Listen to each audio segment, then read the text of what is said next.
y continuamos en Telediario Federal en contacto con Marta Rosenberg, quien es psicoanalista y también una referente histórica en la lucha por el aborto, presentando su libro Del aborto y otras interrupciones, un libro necesario, podríamos decir. Un manual de historia, un tratado psicoanalítico, un diario de viaje que recorre conferencias y manifestaciones.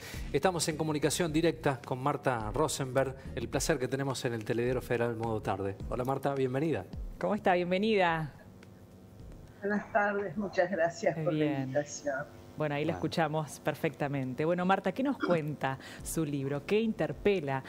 ¿En qué sentido nos interpela también su libro? Es que estaba mirando las noticias anteriores sobre los incendios en el sur y estoy desolada. Realmente estaba muy contenta de poder hablar de mi libro, pero no puedo dejar de mencionar el dolor, la desesperación que me produjeron las escenas y las cosas que escuché, que pueda haber incendios intencionales, la conjetura de que pueda haber incendios intencionales. La verdad es que sobre mi libro debo decir que para mí es una enorme satisfacción, un motivo de mucha alegría haber podido publicar este libro, porque es publicar trabajos de toda mi vida, pero que lo específico es que todo el tiempo las razones para alegrarme se ven interferidas por situaciones espantosas, diría yo, entre los femicidios, y la violencia generalizada y este tipo de noticias que no se sabe si tienen que ver con el cambio climático o con actividades y conflictos terribles. Bueno, lo que me sale es decir qué contradictorio me resulta poder sentir la alegría de haber podido publicar el libro en un contexto general tan terrible como la pandemia, los incendios, los fenómenos meteorológicos, los femicidios, es decir, la verdad es que... Es cierto, Marta, que dentro del mundo que usted describe, que por cierto, nosotros aquí a diario también nos conmovemos desde este lugar con las noticias que nos toca relatar y contar, la escritura es parte de una etapa donde uno puede de alguna manera transferir toda esa energía y poder navegar otros mundos, necesario por cierto, ¿no? Así es. Por eso es como, mi libro es como una especie de testimonio de cómo fui dando cuenta yo a lo largo de mi historia de situaciones que me interesaban y que me desolaban también, como era toda o es toda la problemática de la clandestinidad del aborto y de la práctica del aborto desde hace muchas décadas. Marta, comenzó a escribir sobre el aborto en el año 1969, ¿verdad? ¿Cómo fueron esos primeros escritos? No, eso es un escrito que es un poco aislado. Todo el mundo lo toma como referencia eso, claro.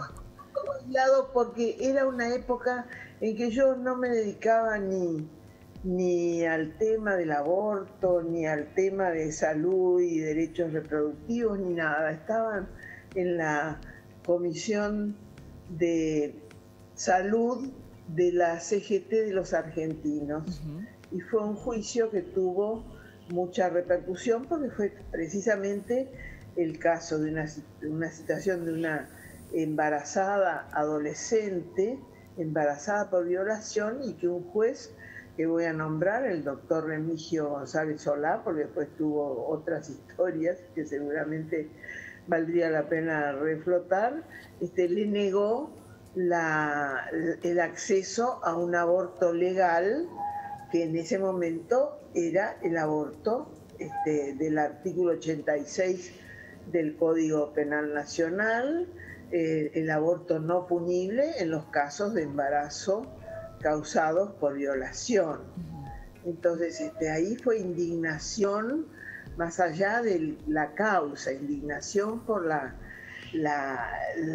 conculcación de los derechos de una persona en una situación realmente en donde era una indefensión total frente al veredicto de la justicia que la empujó al aborto clandestino con todo el riesgo y toda la humillación que significó siempre tener que recurrir al aborto, cosa que las mujeres hemos hecho siempre más allá del estatus legal del aborto,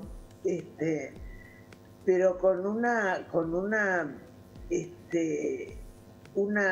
un gesto de la autoridad patriarcal instalada en la justicia como veredicto para la vida de una persona realmente lamentable. Después empecé yo a ocuparme más sistemáticamente a partir del tema de los derechos reproductivos y la salud reproductiva y de la preocupación por reflexionar acerca de la maternidad como vínculo primordial, subjetivante, a partir de mi práctica profesional como psicoanalista, como psicoterapeuta, y el pensar sobre maternidad es imposible sin considerar las cuestiones que tienen que ver con la asunción de la maternidad como proyecto de vida y que tienen que ver con la cantidad de veces que es imposible asumir ese proyecto para muchas personas, para muchas mujeres embarazadas, asumir un embarazo que se presenta como inviable, como no habitable, como no vivible, que a eso se requiere el derecho al aborto. Claro. Así que fue un desarrollo que seguramente se ve en los textos acerca del tema, que se fue dando un poco en la preocupación por aliviar, disminuir una cuestión de imposición social sobre las mujeres, la imposición social y religiosa de la maternidad. ¿Cree que cambió verdaderamente el concepto y la percepción de la maternidad en estos tiempos, Marta? Yo creo que sobre todo lo que cambió son las prácticas. El concepto sigue como apareciendo como una especie de fundamento de las posturas fundamentalistas precisamente, sobre cuál es el lugar social de las mujeres y personas con capacidad de gestar en nuestra sociedad. Es como si fuera algo así como que un cuerpo, la configuración de un cuerpo, la capacidad, la funcionalidad somática de un cuerpo obligara a esa persona a cumplir todas esas funciones que el cuerpo puede sostener y sustentar. Y las personas no somos solo nuestros cuerpos. Entonces, creo que es un elemento muy importante el tema del derecho al aborto, del derecho a tomar decisiones libres, autónomas y válidas sobre nuestras vidas. Es decir, tener útero no nos obliga a ser madres, sino que nos plantea la posibilidad y el derecho a hacerlo y también a no serlo. Es decir, tener un órgano somático que metaboliza el azúcar no nos obliga a comer azúcar. No sé, quiero decir, sí, claro. No de determinación. Marta, en esta lucha, ¿no? Histórica que se ha logrado con la ley, pensaba en aquellas asambleas barriales y todo lo que se ha trabajado para transformar esto en ley. ¿Aquellos trabajos de activistas sociales fueron realmente necesarios y contundentes a la vista de la distancia, ya con la ley impuesta, no? La cocina de la campaña, Marta, contanos. Sí, es como bien decís, es un antecedente como a posteriori aparece como necesario. En ese momento aparecía simplemente como la oportunidad en donde se manifestaban los movimientos y los deseos y las reivindicaciones de las mujeres para obtener mayor autonomía, mayor bienestar, mayor protección para su salud, para su vida cotidiana, para su sexualidad. Es decir, creo que el contexto de las asambleas y la movilización social permite que movimientos que están en grupos a lo mejor pequeños, dispersos, aislados, como era el movimiento por el derecho al aborto, que ya existía en ese momento, hacía tiempo, pero de manera muy fragmentaria. Y la campaña y las movilizaciones en las cuales surge la idea de una campaña nacional, federal, plural, participativa, fue la oportunidad en que esas luchas, esas batallas aisladas, dispersas, fragmentadas, se pudieron unificar en nuestro país en un gran movimiento que finalmente logró el triunfo actual de haber logrado que se sancione el derecho al aborto voluntario en nuestro país después de tantos años de lucha, ¿no? ¿Esperabas este presente, Marta? ¿Cómo? ¿Esperabas este presente? Sí, claro que lo esperaba, si no, no hubiera seguido. Pero en este tiempo, digo, ¿se esperaba antes, cuando empezaron con la... Pero en este tiempo se esperaba antes, cuando empezaron con la campaña? No, se esperaba mucho antes. Mucho antes.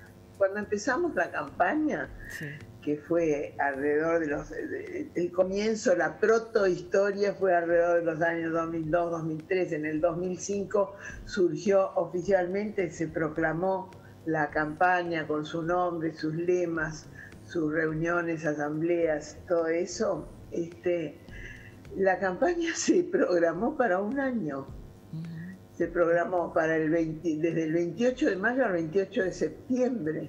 Después la postergamos para toda la Semana de los Derechos Humanos, el 10 de diciembre, del 10 al 20 de diciembre, pero era pensado como una campaña puntual, porque en el marco de esa movilización pensábamos que el tema no podía estar ausente, había que incorporarlo a las demandas populares por democracia, autonomía, derechos humanos, etcétera. Pero no pensábamos que iba a ser tan difícil, sobre todo porque teníamos mucho apoyo desde el comienzo, mucho apoyo desde los encuentros nacionales de mujeres, donde se vino gestando la propuesta de la campaña, y los movimientos feministas, los movimientos barriales de mujeres. Es decir, teníamos mucho apoyo popular desde el comienzo. No pensábamos que los gobiernos iban a ser tan sordos. Pero me parece, Marta, en esto es una apreciación personal, creo que estuvo bien debatido, ¿no? El tiempo que demoró, porque había mucha parte de la sociedad que consideraba un tema externo, como que no le tocaba en primera persona, ¿no? Y me parece que la última etapa, el último tramo, se instaló en serio el debate en todos y en los medios de comunicación también. Necesario debate, por cierto, para aquellos que estaban en contra por estar en contra. Claro,